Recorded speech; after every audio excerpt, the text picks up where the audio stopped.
You know what, guys? I actually think that Estevao might be that guy. Like, after watching this international break and some of his performances, and then also looking back at some of the games that he's had since the start of the season for Chelsea, Estevao is becoming one of my favourite wingers in football. And it's weird because ever since Chelsea dropped 50 odd million for a 17-year-old, I was thinking, this guy can't really be that good, can he? Like, at one point they were calling him Messinho.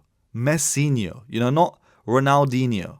This is Messinho. Who even made that up? Like, at this point I was hearing Messinho, I'm thinking this is just another guy that people had just seen on Twitter or YouTube compilations. But now it's November 2025 and Estevao is cooking for not only Chelsea but also the Brazilian national team. In a team filled with flary type wingers the likes of Vini Jr., Rodrigo, Rafinha, Anthony, Martinelli, a bunch of others, Estevao has broken into a team and is holding a spot on the wing. And suddenly the nickname of Messinho is not looking too out of the ordinary. And let's just dive into his reputation before donning the blue of Chelsea. He would come through Cruzeiro's academy, an academy that hosted the likes of R9 Ronaldo back in the day, before making a move to Palmeiras at 14 years of age. And then by that age, he's tearing it up at every level, winning 2 Paulista youth titles, Copa do Brasil under 17, a hat-trick in a national final, all before people have even gotten GCSEs. And then in 2024, he properly hits his grown man stage, and yet he's not really a grown man yet, playing 31 league games for Palmeiras and scoring 13 goals. That's also 45 games in all competitions and 15 goals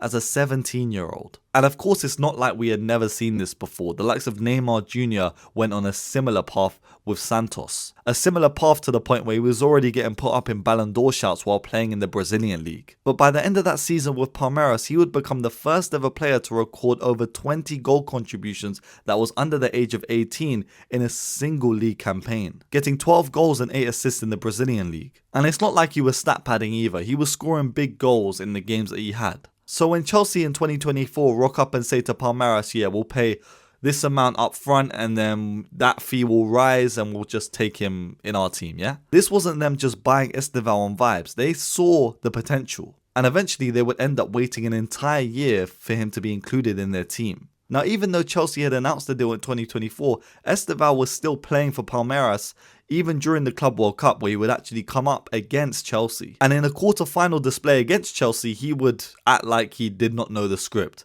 going at the likes of Levi Colwill, dancing against these Chelsea players, in a game that he would actually get a player of the match in and also score a goal. And then that got football fans and also Chelsea fans thinking, this is the guy that we bought. This is not a YouTube compilation. We just saw it in person. It's crazy. Estevao is the real deal. And then fast forward to after the Club World Cup. It's August 2025 and he finally steps foot into Chelsea's training ground, walking into a new project that is being led by Enzo Maresca. In a debut against Crystal Palace, he comes off the bench, shows a few flashes, but doesn't really do anything that is going to make the crowd jump up and scream his name. But then the second game was a very different story, and honestly he dictated a lot of the pace of it. In a 5-1 thrashing away from home to West Ham, Estevao was there. Despite giving away the ball for West Ham's first goal in the game, which would be I think a banger from Paqueta, Estevao would continue, keep his chin up and play well, spending the rest of the game ripping up defenders on the right touchline. And just before half time, he skins a man on the halfway line, drives in, cuts it back to Enzo Fernandez, who puts it into the goal, becoming the youngest player to register a Premier League assist for Chelsea. He would end the night as Sky Sports Player of the Match, and honestly, during the entire 90 minutes, there were whole compilations of every single touch that Estevao had in this game. He was immaculate. And then you get a performance that he had against the likes of Liverpool at Stamford Bridge. With Chelsea drawing 1-1 with Liverpool, by the 95th minute, it's Estevao at the back post that wins the game. With Cucurella whipping in a cross late on in this game, Estevao creeps up at the back post and sticks it into the net. It's his first goal for Chelsea and it's in the 96th minute of the game, beating the reigning Premier League champions to hand them their third loss of the season at this point. Then you've got another performance that Estevao was involved in the cup against Wolves, where Chelsea would win 4-3, but it was Estevao's little cheeky dink in the game that just again summarized what type of player this guy is. And even in the Champions League, he's making his name known, becoming the youngest ever player for Chelsea to score in the Champions League. At this point in the season, he's up there, like the 80th percentile for successful dribbles and take-ons. meaning pretty much that he is one of the best progressive carriers of the ball in football. Like at this point, he's not just influencing games, he's actually getting the numbers too to back it up.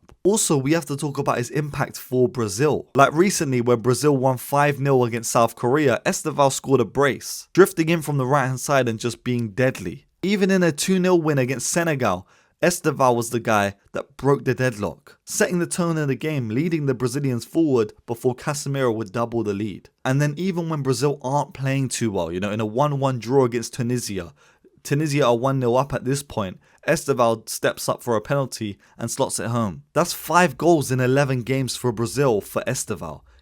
You look at someone like Vini Jr., his numbers are actually disgraceful, with Vini Jr. having 8 goals in 44 games. And honestly, it's like Ancelotti has just got the best out of Estevao, and also Maresca is doing the same too. These two are not acting like he's a star man, but they are also being diligent enough, but not restricting him from playing with his flair.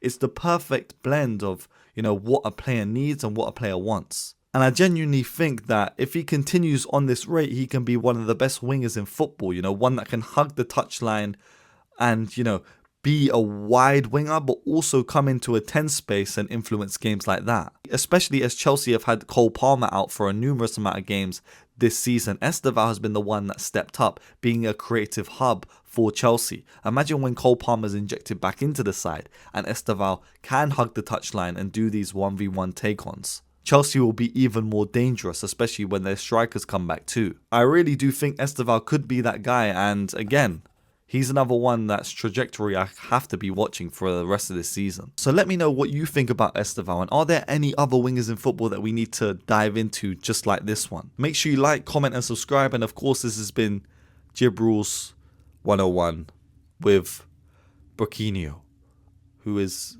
been silent for a few days now. We gotta wake him up.